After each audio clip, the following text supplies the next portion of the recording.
Pozdravljeni.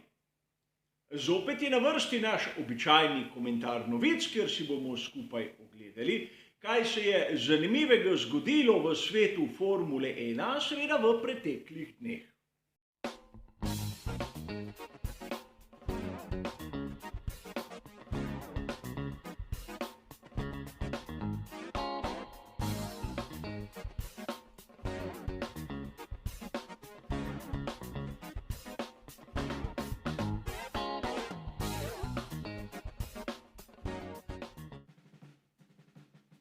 Tudi tokrat, kot običajno, se bomo osredotočili na 4 različne tematike oziroma 4 različne sklope. Kot boste videli, mnogi viri se nekako navajajo eden na drugega, zato tudi tokrat, ukolikor koga zanima, kaj je pisalo v samem izvirniku, bi vse bližnjice do citiranih člankov navedene v opisu. Ker imamo kar nekaj zanimivih tem in da ne bomo preveč dolgi, je najbolje, da začnemo z našo prvo temo.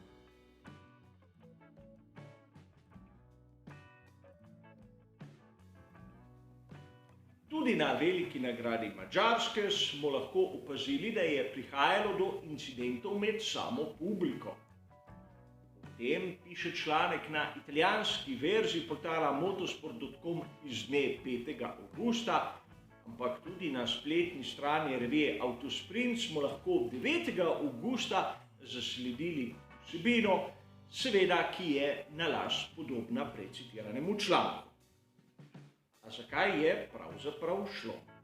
Posameznikov tu ne bom imenoval ne navdušenci in niti ne navijači.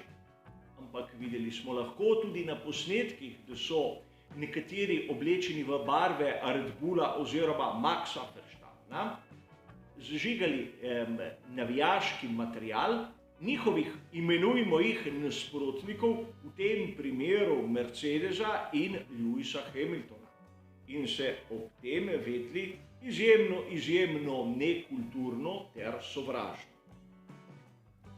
Takih posameznikov resno ne moremo imenovati kot ljubitelje Formule 1. Lahko bi jih označili kot osebe s težavami in izjemno počasnimi kognitivnimi sposobnostmi, namreč ne razumejo, da ravnajo napak. Ampak njihove frustracije ne sodijo v svet Formule 1 in od tega početja se je distanciral tudi Max Verstappen. Težava postaja resna in mislim, da bo morala tudi Formula 1 storiti kakšen bolj konkreten korak, kot samo producirati takšne in drugačne videe. Namreč pred nami so zadnje velike nagrade v letošnji sezoni in med njimi velika nagrada Nizozemske in velika nagrada Belgije. Upam, da bodo tu organizatorji napravili konkretne korake v pravo smer. Zanimivost, pred leti sem se z Giancarlom Minardijem pogovarjal prav o tej problematiki. Takrat je Giancarlo povedal, da več ali manj gre za izolirane primere, ko nekdo dobesedno popije kozarček ali dva preveč. Da po zmagi v svetovnem prvenstvu v sezoni 2021 so začeli nekateri privrženci Maxa Verstappena malce preveč dvigovati kozarce njemu na zdravje. In posledice so škodljive za celotno Formulo 1. Naj vas spomnim, za tiste, ki še niste razumeli, v Formuli 1 nikoli ni bilo potrebno ločiti razne barve med seboj. V tribunah so bili lahko vsi pomešani. Verjamem, da je to za nekatere športe v bistvu nerazumljivo in čudno, ampak tisti, ki tega ne sprejmejo, si lahko poiščejo njihov priljubljen šport kje drugje. V Formuli 1 ima res ni mesta. Ampak taka eskalacija dogodkov ne vodi pravzaprav nikamor. In tudi Max bi lahko z svojimi dejanji bil malce bolj odločen, gre po večini za njegove privržence, ki ne razumejo. In ta prisotnost tako nekultiviranih osebkov zna resno škodovati celotni Formuli 1, konec koncev tudi Maxu Verstappenu. Ampak kaj se bo zgodilo, bomo videli skupaj. Upajmo le, da bodo šle stvari na bolje.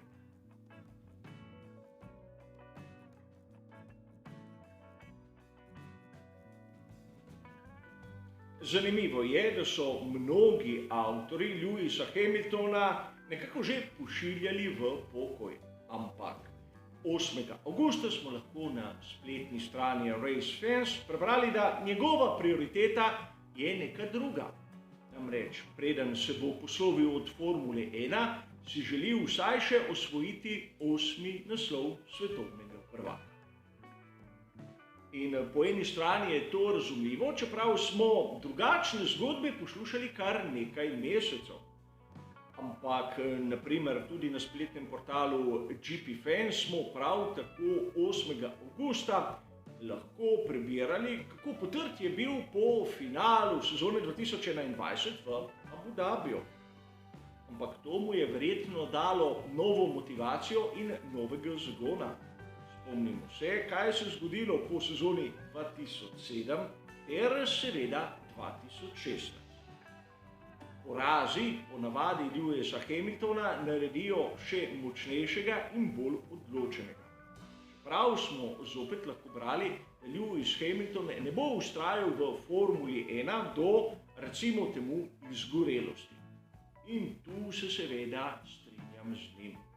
A zanimivo je videti, kako nekateri, recimo jim dobro obveščeni, so njegovo kariero že pred meseci kar tako zaključili. Seveda gre za osebke, ki jim je navajanje resničnih dejstev vse prej kot prioriteta. A o prioritetah Lewisa Hamiltona smo slišali sedaj, seveda z njegovih ust in ne iz ust koga drugega.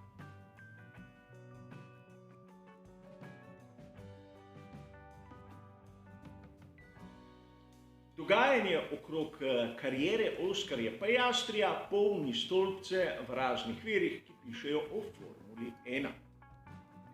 A verjetno je marsikdo izmed vas zasledil izjavo Otmarja Szafnauerja. To povzemam po tistih kratkih novičkah, ki sem jih zasledil na spletni strani Race Fans, ampak tam imajo podobno metodologijo kot jaz sam in so dali bližnjico do izvirnika, tistega članka v časopisu El Confidencial, ki je izšel 9. avgusta. In tu lahko beremo, kaj je Otmar Szafnauer v bistvu dejal v originalu, brez da bi kdo drug za nas prevajal in lahko tudi malce prilagajal vsebino. In razumem njegovo stališče. Namreč Renault, pomišljaj Alpine, je v kariero Piastrija vložil ogromno denarja. In bilo je zelo neetično, kar je Piastri storil. Namreč z nasprotno ekipo je baje podpisal nek dogovor za prihajajočo sezono 2023, brez da bi se s svojo ekipo pravzaprav pogovoril. Namreč v sezoni 2022 je Piastri še zmeraj član ekipe Alpine. In vprašanje lojalnosti v Formuli 1 je marsikdaj ključno. Piastri je dokazal svojo privrženost oziroma neprivrženost določeni znamki. To mu zna v seveda nadaljevanju kariere še kako škoditi. Ampak kar je bolj zanimivo pri Alpinu, so prepričani v to, da njihova pogodba je jasna in da Piastri mora tekmovati za njih. Torej, vse tiste zgodbe o tem, da ima Piastri pogodbo z McLarenom, so pri tej izjavi dobili rahlo čuden obrat. Namreč, kolikor ima Piastri pogodbo z Alpinom, ne vem, kaj so drugi govorili o tem, da je McLaren že registriral pogodbo za naslednje leto. Ne govori se o nobenih opcijah in nobenih datumih.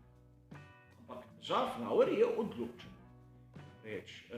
Želi vsaj delno povrnitev tistih stroškov, ki jih je imel, in seveda s Piastrijem. Kolikor bo tega prišlo, bo znala biti situacija izjemno zanimiva in dobesedno finančni strel v koleno za McLaren. Na eni strani bi lahko bili primorani izplačati pogodbo Ricciardu, na drugi strani pa plačati kar lepo vsoto denarja Alpinu. In to pri ekipi, ki nima glavnega pokrovitelja in ki se je še pred nekaj leti borila s finančnimi, likvidnostnimi težavami. Torej, tu nekaj v tej zgodbi ni jasnega. Namreč dvomim, da Otmar Zafnauer bi kar tako govoril o trdnosti in obstoju pogodbe, če v ozadju ne bi imel jasnih dejstev. Težava je v tem, da najkrajšo, kot smo že govorili na tem kanalu, lahko potegne Piastri. In to bi bila za mladega voznika izjemna škoda, ampak po drugi strani bi bila to lepa šola njemu in vsem ostalim, da je lojalnost kot taka izjemnega pomena v Formuli 1. In tega bi se moral marsikdo naučiti.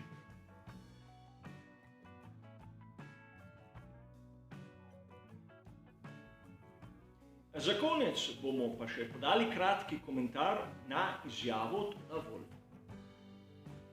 Namreč na spletni strani motorsport.com smo lahko 6. avgusta brali o njegovem stališču glede prihoda ekipe Andretti Motorsport ter znamke Audi.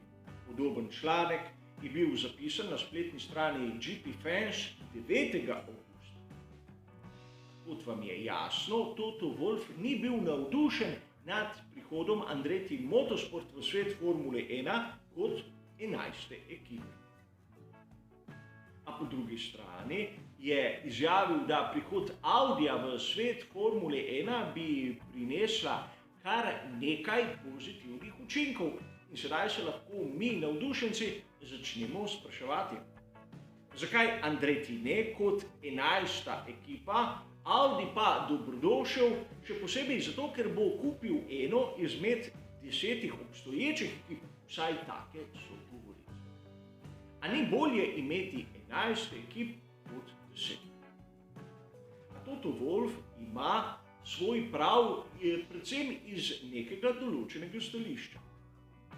Motorsport ima seveda izkušnje v seriji IndyCar in drugih ameriških kategorijah, ampak nima infrastrukture primerne za Formulo 1. Namreč tu gre za prvenstvo konstruktorjev. In poenostavljeno rečeno, v Formuli 1 ne želijo ekipe, ki bi bila morda še slabša, kot je ekipa Haas. In prav pri ekipi Gina Haasa smo videli ta ameriški pristop, ki se pa lahko marsikdaj pokaže kot neuspešen. Spomnimo se samo sezone 2021, kjer ekipa Haas v razvoj svojega bolida ni vložila absolutno nič. In samo da bi imeli 11 ekip s tem, da bi kvaliteta v povprečju padla, pač ni v interesu ostalih ekip, kajti dobro je znano tudi nekaj. Denar, kar se tiče televizijskih pravic, se deli samo med 10 in ne 11 ekipami. Zato tudi kar nekaj skeptičnih pomislekov nad Andrettijevo idejo. Po drugi strani Audi bi kupil že obstoječo ekipo, vsaj take so govorice. In seveda pri tej znamki si ne bi dovolili imeti na štartnem razporedu naprimer slabšega bolida samo zato, ker bi varčevali.